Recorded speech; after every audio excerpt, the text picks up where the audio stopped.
इंसान अगर कुछ हासिल करना चाहे और वो मेहनत करे और मेहनत के बलबूते पे उसको हासिल कर लेता है।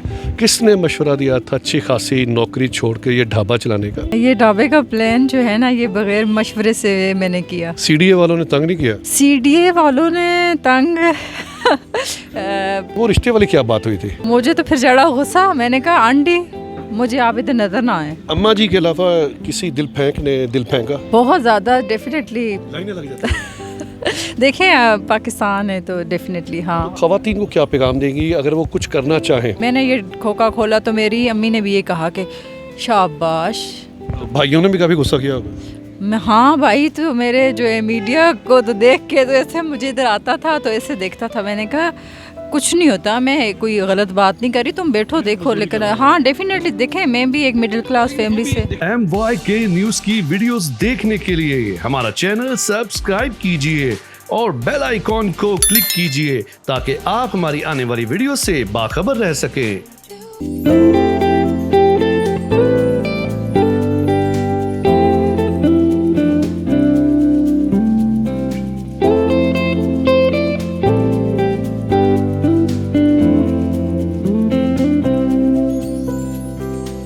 बिस्मिल्लाहिर्रहमानिर्रहीम। नाज़रीन इकराम अस्सलाम वालेकुम। मैं हूँ वसीम हाशमी और आप देख रहे हैं MYK न्यूज़। नाज़रीन इकराम, हिम्मत मर्दा मदद खुदा, ये जो मशहूर मकूला है आपने भी सुना होगा और हम भी अक्सर ये कहते रहते हैं। इंसान अगर कुछ हासिल करना चाहे और वो मेहनत करे और मेहनत के बलबूते पे उसको हासिल कर लेता है। मेरे साथ आज की जो मेहमान शख्सियत है, नाम है इनका अमरा लियाकत। माशाल्लाह एजुकेटेड हैं। एक NGO में पाकिस्तानी रुपीज़ जो थे लगभग 1.5 से 2 लाख रुपया ले रही थी और फिर अचानक से इनके जहन में पता नहीं क्या आ गया। इन्होंने अपना बिज़नेस शुरू किया, ढाबा बना लिया F10 मरकज़ इस्लामाबाद में। ये ख्याल इनको कैसे आ गया? हालांकि जिस तरह के पाकिस्तान के हालात वाक़या चल रहे, लोग नौकरियों को प्रेफर इसलिए करते हैं कि लमसम पैकेज महीने के बाद आ जाता है और ज़रा गुजर बसर अच्छी हो जाती है। तो आमरा से हम पूछते हैं। अस्सलाम वालेकुम आमरा। वालेकुम अस्सलाम। कैसी हैं आप? मैं ठीक हूँ, आप कैसे हैं? मैं वैसे का वैसे ही, जुल्फ़े नहीं अभी। आप तो माशाल्लाह बहुत प्यारी हैं। तो कैसी गुजर रही है ज़िंदगी? ज़िंदगी अल्हम्दुलिल्लाह बहुत अच्छी गुजर रही है। किसने मशवरा दिया था अच्छी खासी नौकरी छोड़ के ये ढाबा चलाने का? ये ढाबे का प्लान जो है ना, ये बगैर मशवरे से मैंने किया। कैसे ख्याल आ गया? ख्याल इसका काफ़ी टाइम से था। मैंने पहले भी बताया था कि मेरी जॉब ऐसी थी। मैंने बहुत सारी ऐसी ख़वातीन को देखा था कि जो अपना काम अगर करना भी चाहती थी तो वो एक शर्म के मारे नहीं कर सकती थी। तो बस मैं जब F10 से गुज़रती थी, मेरा भी होता था कि मैं एक खोखा लगाऊं, एक ढाबा लगाऊं, लेकिन इसको इम्प्लीमेंट करते करते बहुत ज़्यादा टाइम लगा। लेकिन अल्हम्दुलिल्लाह अभी मैं बहुत सेटिस्फाई हूँ और खुश हूँ। अच्छा आमरा, 2 लाख सैलरी, 1.5 लाख सैलरी पाकिस्तान में एक रीज़नेबल जॉब समझी जाती है। अच्छे अंदाज के साथ आप घर का गुजारा कर सकती हैं। ये फिर क्या दिमाग में क्या आ गया कि यार मैंने अपना बिज़नेस करना है और ज़ीरो से स्टार्ट लेना है? क्या बहुत ज़्यादा रकम इकट्ठी हो गई थी? असल में बात यह है कि मैंने जब इसको स्टार्ट किया था तो मुझे ना ये एक बहुत ज़्यादा मेरा एक जुनून था कि मैं करूं कुछ इस तरह का काम। तो जब मैंने किया तो मेरा यही था कि मैं अपनी जॉब को साथ कंटिन्यू करूंगी और साथ में ये ढाबा भी चलाऊंगी।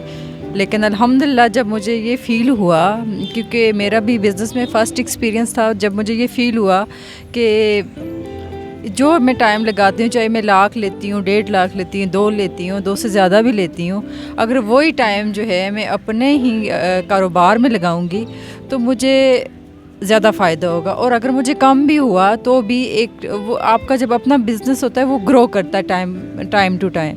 तो इसलिए कि फिर मेरा यही ख्याल था कि मैं इसको छोड़ दूं और अपने काम पे ज़्यादा फोकस करूं, और मैंने ऐसा ही किया। सीडीए वालों ने तंग नहीं किया? सीडीए वालों ने तंग शुरू में जी वाक़यात हुए, डेफिनेटली हुए। लेकिन ये कि काफ़ी टाइम से, जब से मेरा सोशल मीडिया पे जो है एक हाइप क्रिएट हुई, सब ने सपोर्ट किया, और एक था कि एक औरत आके रात के 3-3 बजे तक बैठी रहती है, काम कर रही है, और मरकज़ में बैठना, सबके साथ हैंडल करना, उसको चलाना बहुत मुश्किल होता है। तो बड़ा दिलचस्प वाक़यात भी होते हैं जब आप फील्ड में आ जाती हैं। एक बड़ा दिलचस्प वाक़या आपके साथ हुआ था, आपने मुझे बताया भी थे। खातून आई थी आपके पास से कि इतनी प्यारी लड़की है, जो आप कर रही है पता नहीं गरीब है, किसी गरीब घराने से ताल्लुक़ है, तो इसके लिए हम रिश्ता ढूंढते हैं। वो रिश्ते वाली क्या बात हुई थी? जी जी, वो एक आई थी, एक मांगने वाली भी हैं और साथ में ना उनको लोग पीरनी वाली भी कहते हैं, पीरनी भी कहती हैं। तो वो पहले आई, मुझे कहती हैं कि इस तरह से, तो मैंने ज़रा गुस्से से आंखें निकाली, लेकिन उन्होंने इतना कोई असर नहीं लिया। वो ना कहता अच्छा बाजी मैं जा रही हूँ, मैं अब नहीं आती, मैडम नाराज़ ना हो। लेकिन वो ना हफ्ते बाद फिर दोबारा आई, तो मैंने कहा आए मुझे बताएं क्या मसला है। तो हाँ, तो फिर कहती हैं कि इस तरह उसकी 18,000 तनख्वाह है और लड़के की कोई सिक्योरिटी गार्ड था और इस तरह वो उसको करेंगे, आपको खुश भी रखेगा और वो कह रहा है बस काम भी नहीं करेंगे। जी जी। तो मुझे तो फिर जड़ा गुस्सा, मैंने कहा आंटी मुझे आप इधर नज़र ना आए। अच्छा। मैंने कहा मैं अब ये नहीं है कि मैं यहाँ पे लगा के बैठी हुई हूँ तो या मैं कोई रिश्ते ढूंढ रही हूँ। मेरी एक मोटिवेशन है और मेरा जो मुद्दा है, जिस चीज़ को मैं एम्पावर करने के लिए औरतों को यहाँ पे बैठी हूँ, वो मसला डिफरेंट है। इधर तो मुझे खुद ही वो किया जा रहा है। बिल्कुल हाँ। तो फिर मैंने इसको कहा अम्मा जी के अलावा किसी दिल फेंक ने दिल फेंका? बहुत ज़्यादा, डेफिनेटली। लाइनें लग जाती हैं। देखें पाकिस्तान है तो डेफिनेटली हाँ। तो फिर किसी पे तरस आया?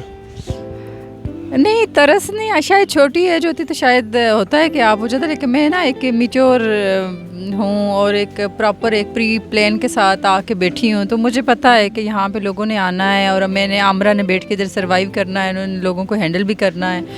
तो हाँ, बहुत मुश्किल भी होता है कभी कभी आपको, क्योंकि आप इतना मार्केट में इतना ओपन होके बैठे होते हैं, आप काम कर रहे हैं, ये वो लोग आपको देखते भी हैं, घूरते भी हैं, सपोर्ट भी करते हैं और कुछ लोग इरिटेट भी करते हैं। तो ये चीज़ें तो चलती हैं। अच्छा अमरा, कुछ ख़वातीन आती हैं, आपको देखती भी हैं, तो वो आपसे आके मुतासर भी होती हैं और पूछती हैं कि किस तरह कारोबार किया जाए? हाँ जी, बहुत ज़्यादा आई हैं और कुछ ने जो है ना कुछ कर रही थी, उन्होंने बंद कर दिया, फिर इस तरह से काफ़ी आई हैं और उनको मैंने सपोर्ट भी किया। जी जी, बिल्कुल बिल्कुल। मैंने उनको यही कहा कि आप करें, आपको मेरी सपोर्ट जहाँ भी चाहिए हो तो मैं उसके लिए रेडी हूँ। फिर मेरी फ्रेंड है, उन्होंने मुल्तान में ओपन किया ढाबा और फिर मुझे वो वहाँ पे उन्होंने मुझे इनवाइट किया ओपनिंग के लिए। मैं यहाँ से वो जो एमए इंग्लिश थी, वो एमए पॉलिटिकल साइंस। जी जी।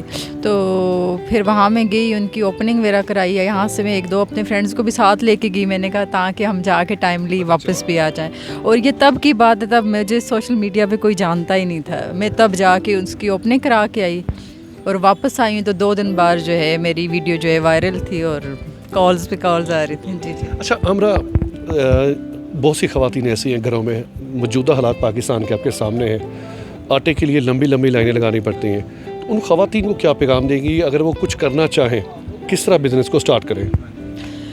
उन ख़वातीन के लिए यही पैगाम है कि ज़रूरी नहीं है कि आप एक खोखा ही लगा के बैठें, क्योंकि हर फैमिलीज़ में कुछ इश्यूज़ होते हैं, मुश्किल होता है निकलना। लेकिन ये है कि अपना काम करें, चाहे वो सिलाई कढ़ाई है, चाहे कोई भी काम है, आप घर बैठे भी बहुत सारे ऐसे काम हैं वो कर सकते हैं। मैंने ऐसी ख़वातीन भी देखी हैं वसीम साहब के जो ना अगर उन्होंने मुर्गियाँ भी रखी हो ना, उनके पास 5, 10, 15 अंडे हैं और वो बेचना चाहती हैं लेकिन वो बेचती नहीं है। नहीं बिकते भी हैं, वो नहीं वो ये कहते हैं कि मेरे मामू देख जाएंगे, मेरी खाला देख जाएंगे, वो बोलेंगे अंडे बेच रही। तो ना ये जी जी बिल्कुल, बहुत सारी ऐसी ख़वातीन मैंने देखी है जिनके पास चीज़ें हैं भी, वो सेल भी करें, उनके पास एक्स्ट्रा हैं, तो वो मतलब अगर सेल करती थी लेकिन छुप के करती थी कि उसको पता ना हो।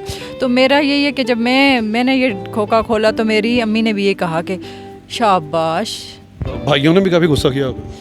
हाँ भाई, तो मेरे जो है मीडिया को तो देख के तो ऐसे मुझे इधर आता था तो ऐसे देखता था। मैंने कहा कुछ नहीं होता, मैं कोई गलत बात नहीं कर रही, तुम बैठो देखो। लेकिन हाँ डेफिनेटली देखें, मैं भी एक मिडिल क्लास फैमिली से। देखिए मसला ये होता है कि हमरा माशाल्लाह 1.5 से 2 लाख रुपया महाना आपने कमाना, एक NGO में गाड़ी आपके पास थी, तो फिर वो एक बात तो थी ना कि आप मरकज़ में आके बैठ जाएं, लोग भी आपको देखें, वो एक झिझक तो होती है और दुख भी होता है कि यार हमारे घर की पढ़ी लिखी लड़की थी, इन्हों की हो गया।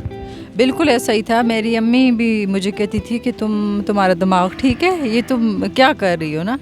लेकिन जब उन्होंने देखा इस तरह से एकदम मेरे ढाबे पे रौनक लग गई और सही मतलब आ रहे हैं जा रहे हैं, फिर वो कह रही चलो ठीक है तुम करो, लेकिन तुम इसके साथ अपनी जॉब जो है कंटिन्यू करो, उसको ना छोड़ो।